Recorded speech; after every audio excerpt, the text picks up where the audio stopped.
Hello, what's up guys? How you doing? It is Lasty here. Welcome today to a new episode of the FIFA 19 Ultimate Team Road to Glory. This is episode number 182. I hope you're having a lovely Sunday. If you are, do me a favour, hit that thumbs up button on today's vid. I'd really appreciate it if we could get anywhere near like 2,000 likes. It would make me very, very happy on this Sunday. So I hope you're relaxing, you're sat back, relaxed, and ready to enjoy some Road to Glory goodness. So you know that we switched the team to this. It is the three at the back start, basically trying to move away from what is my comfort zone, the headers, to using sort of like shorter but much quicker and much more agile and like low center of gravity, tricky players like Eden Hazard and Alejandro Gomez. So those are the sorts of players I'm actually trying to get in to my squad to see if they can play nicely as wide cams, because I know that personally I find it very difficult to defend against those types of players, especially when the things like La Croquetas come into play. I'm terrible at defending it. Maybe I can add that to my game and try and make that, you know, like work for me. So we did the final carnival. Tried to mix those two words into one there. The final carnival SBC, and we packed Witzel from it, which is not too bad. If you're not going to get a walkout, it might as well be an 85, right? And we also get Rashford in that pack. So about 9k for Witzel, about 3.5k for Rashford, and then some players to go into the club. I'll take that. That's not too bad. It means that the SBC itself was profitable and not just a waste of time. But we need to go back on into the weekend league. You guys know that we are 2-1 right now. We started, and that one loss that we've taken was a little bit rough, a little bit harsh on us. But hey, we move on in to our first game of the night. This was actually from Friday night. Because I was really, really short on time to play this weekend. I literally had about half of Saturday, or a little bit of time, like 4 hours on Saturday, as the main window to play champs. And then, obviously, Friday night when I decided to play some of these games. And I'm really glad I did. But how weird is this? My first opponent of the night, on Friday night, just decided to score an own goal and quit. And I was like, thank you very, very much. What a nice gesture. Maybe, I don't know if he knows the series, or whether he has just maybe got to his wins and wants to gift out some free ones to people, but I appreciate a free little helping hand in the weekend league. That was very, very nice of you. It means that we are one game further on without any stress. I don't know if that's ever happened to me before. Has that ever happened to you in the weekend league? Let me know down below in the comments section. So we go into our next game. This guy's got a real nice squad.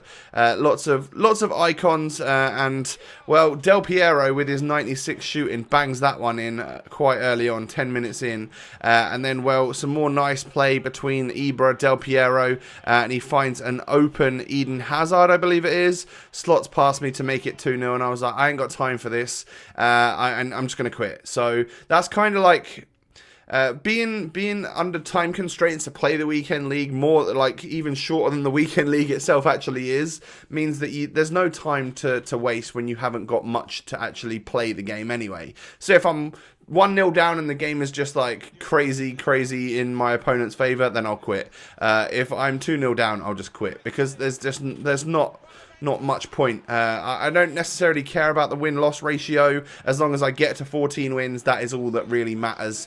So yeah, well, that's how we're playing it this week. So I go 1-0 down against this guy, but I felt like I could maybe get back into it.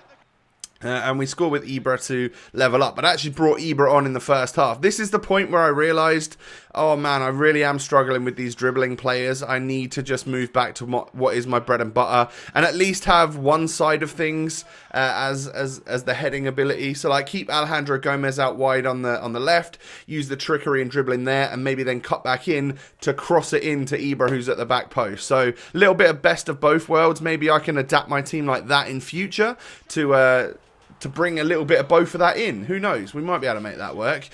We've still got like 350k plus just chilling in the club.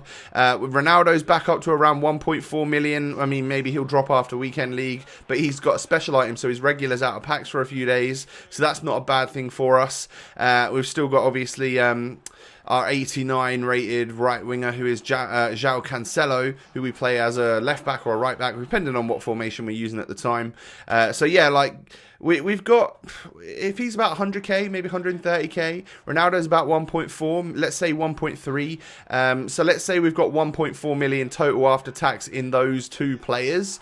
Plus we've got 350k. We're about 1.7, 1.8 million if we were to sell our like tradable stuff. And of course we've got loads of SBC players that are great. They're always going to make the squad, like David Luiz and Van Dijk. They're always going to be staples in my team, probably until the end of FIFA. Like, I don't see many centre-backs coming out that are going to be super better than them. However, when TOTS starts rolling around, whether that's 1 or 2 months time, whatever it is, or like FUT birthday probably coming up in the next week or two, maybe, I don't know, it seems around this time every year.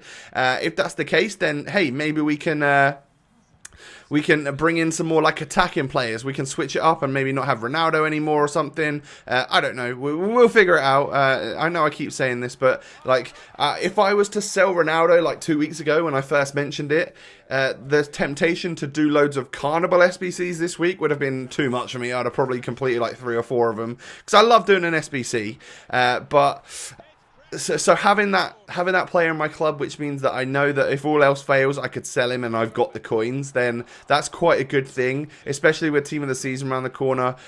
Because if TOTS is like last year, where we get 2 guaranteed TOTS SBC packs every week or every Team of the Season, that would be brilliant. I love doing them, and the market seems to crash at that point in time, allowing us to buy players to submit into these SBCs. And I seem to remember it cost between like 50 and 100k to get a guaranteed TOTS pack last year, like untradeable, but you guaranteed yourself to get a TOTS, and I think that sounds very interesting. If we could get that sort of content again this year, I would be all over it, especially for like the Serie A and the Premier League, which are leagues which I have a lot of players for. Even the Bundesliga, we've got quite a lot of players. So those main leagues, I'd be quite happy to do guaranteed TOTS packs for and stuff like that. Who knows? Maybe even if FUT Birthday comes out, it would be amazing to get like a guaranteed FUT Birthday player. But I don't know if they'll do that or not.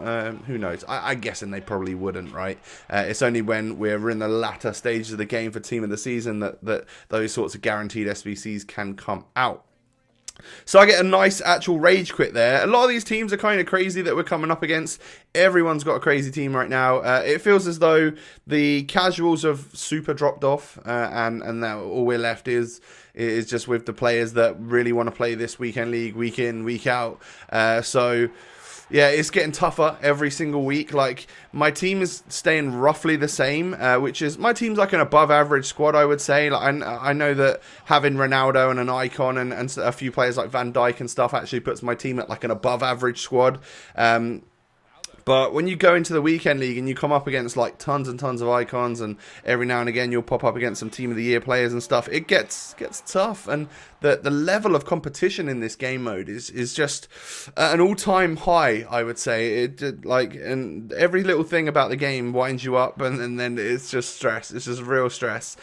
So what I've noticed is that I had so much more fun in the online singles last week for the Carnival players to unlock, whereas now the weekend league feels like utter stress and utter chore to play, which is not good considering we pretty much need to play it all the time in order to get rewards, in order to progress throughout the road to glory. But with 3-1 up in this game right here, I felt this one was really for me. Like, I needed this win, but it always felt like my opponent could kind of get back into it. And he gets a kickoff goal there, literally straight after I scored. Obviously, that's what a kickoff goal is. But we push forward and maybe even get a kickoff goal of our own. Like Tevez hits the post, it falls very luckily to Zlatan, who is onside, and is able to tap that one home. So, we can whip this one into the box. Tevez knocks it over to Ronaldo, and there we go. Finally, we get like a 3-goal lead on this chap, and Wild Cubone is going to be out of here. He doesn't want to play anymore. Not when there's a 3-goal difference at 63 minutes on the clock. You've got less than half an hour to get back in that game. Yeah, maybe it's a smart move for you to not not go ahead and carry on. You just move on throughout your weekend league. Hey, 400 rivals points missed out, but who's really that bothered about them? So that pushes us up to 7 wins. So it's not been a bad little run so far. We were 2-1. We're now 7 and something. We push on into the next game. This guy's got an alright squad. It's below average for what I would expect to come up against in the weekend league, but he was an above average player. That's what I would say about this guy. I think we get the first goal in this match. Aubameyang knocks it to Nedved. Oh yeah, and I hit a low driven, but I don't know whether it just took a deflection or he moved his keeper the other direction or something like that, but we were able to score from that situation right there. Then his Jovic plays it into Timo Werner, back to Jovic, and across to a lone version of the player of the month, Julian Brandt, who is able to obviously slide that one home into the back of the net. And 1-1 at half time. But look at that. I've had less possession, only one attempt on target. This game's not actually going that great for us, I can tell you that. And second half, he was just really I would say dominant against me. He was really solid with this Jovic. Now, I own this player in red, and it makes me feel like maybe I should try him out at some point, because I don't think I'd struggled against a player more in this little run of games than I did with this guy's Jovic. So yeah, it really makes me want to try him out. I believe he's got a 5-star weak foot and like obviously great shooting. That was the sort of luck that I had in this game. A full-on shot that was going in from David Luiz smacks off of my own player's head. So that we can't get back into it. We score here with Aurier, but look at the time on the clock. All he has to do is kind of hold this game out, and he's won it, which is exactly what he did. So we lose 3-2 there, and I think that might put me up to like 7-3 or something. I don't know. But we move on into the next one. Another real good squad to come up against, or not to come up against. Another good squad from my opponent, but you definitely don't want to be matching up against all of those special items. Very meta squad. Lots of good players in there. The only one that I would sort of say is not super meta is the 94 Baggio, probably the highest rated player in this guy's team. He doesn't really work amazingly well on FIFA, but hey, this guy goes 1-0 up after I had dominated him for the first 20 minutes by just sweating it across to Petit. But I whip one in here from a free kick. Doesn't quite work out for me, but Emre Can picks it up, plays it into Nedved, and I actually go with a finesse shot. And how often do you see them go in nowadays? Not very often. So I was quite surprised to see that one fly in. However, Militao plays it down to Aubameyang, Ronaldo to Aubameyang, whip that one into the back post for Ibra, and there we go. That is more my bread and butter. This is just the team. It works for me. I've brought Aubameyang on. I've brought Ibra on. It just works better than Alejandro Gomez and Eden Hazard at this point. It fits my style of play a lot better. How we didn't score there, I do not know, but somehow the ref gives us a penalty in that situation. So we get a chance to actually go 3-1 up here, which Ronaldo takes nicely. And I deserve this lead right here. This guy wasn't actually very good. He had a nice team and stuff, but I think I was a better player than him. I think I was outplaying his squad, and just, it finally the floodgates opened, and Ibra scores the 4-1 goal there to help us get the victory and the rage quit by the looks of it right here. I don't remember him rage quitting. Does he quit? Yeah, I think he does. I think he quits. There we go. On the second pause is when he's out of here. So we move up to, what is that, 8 wins now, maybe? Something like that? Is it 8 wins? Come on, Tom. Click through the menus, mate. There we go. There we go. See, he only had 4 shots all game. But that puts us up to Silver 2. Silver 2's all right, but obviously that's just over halfway. We've got a long way to go now. Next match, again, nice squad. Lots of special cards in there. Lots of different special cards. I'd say he got baby Van Basten in his baby icon pack. He's done the Hulk SBC. He's unlocked Talisca. Like, there's some good elements of this guy's team, and then his centre-backs were a little bit dodgy compared to like what the rest of his squad was. But we get quite lucky to receive the ball off Ronaldo there. Took us 20 odd minutes to score. I felt like I really deserved it. So it was a bit of a weight off my shoulders when I actually got the goal. However, not too long afterwards, he got a corner and scored with Van Basten. And then Van Basten was a problem from the corner again a few moments later. And a deflection or off the bar comes out to Justin Kluivert, who is able to put this guy in the lead, turn the game around for this player. However, Aubameyang running down the wing, cuts inside, whips it to the back post, and that is Zlatan to volley home. Nice ball in and a very nice finish from the main man. You can see that I've had lots more possession than this guy, which is actually uncommon for me now. I feel like a lot of people in Foot Champs are outdoing me in possession nowadays. But here we go, 3-2 up, 78 minutes on the clock. Finally, my time has come to win this match, deservedly so as well. Nedved plays it into Ronaldo, smash that one home past the goalkeeper. keeper, and we will take the 3 points. 4-2 after 80 minutes. Like, even if he gets one more goal, which I believe he does from this attack right here, I know that there's not enough time, surely I can hold that out. He plays a nice ball across to Hulk, who I thought maybe was offside, but it was just a perfectly timed run and some poor defensive moves from me. But we get the 4-3 win, and that pushes us up to 9 victories. So that's where I'm going to stop for today. Basically, that was Friday night, and I needed to leave myself with 5 wins to go on Saturday, which will be in tomorrow's episode. And we are 9-3, so not too bad. I've definitely had worse, but I've had better as well. And are you ready for the absolute meltdown to happen tomorrow? Because I am. I'm sure it's going to happen. I sold a couple of Irish players. I don't know. I gambled a little bit, maybe that we would get some really good Irish objectives this week, being St. Paddy's and stuff. Didn't quite happen, so I actually took a bit of an L on 3 different Irish players, 1 inform and 2 silvers. So then I looked at the weekly objectives, saw that I had no interest in any of them this week, so I was like, no, that's just going to be me going completely out of my way to unlock foot swap players. I'm not going to do that. Let's put the 6 that we've earned so far this month in to get Suso. I think this is value for money, probably the best foot swap SBC challenge unlock thing to do this month, because you get an 87 rated inform from it, which is great to put into like an icon SBC or just a high rated SBC that requires informs. You know what EA are doing this year? They are making us use more and more informs. So this guy with like a 65,000 coin value seems like a good shout to me, unless you're really willing to put all of your time and effort and coins into unlocking every single foot swap to get like Foden or something, which I respect you if you are doing that. It seems like it's going to be a lot of pain and effort to get that player. What I would recommend is to go for this guy, Suso, because he actually looks like a fairly usable player if you wanted to stick him in your squad. And if you don't want to do that, well, he's an 87 rated inform in a popular league that you can throw into an SBC and it'll be all good.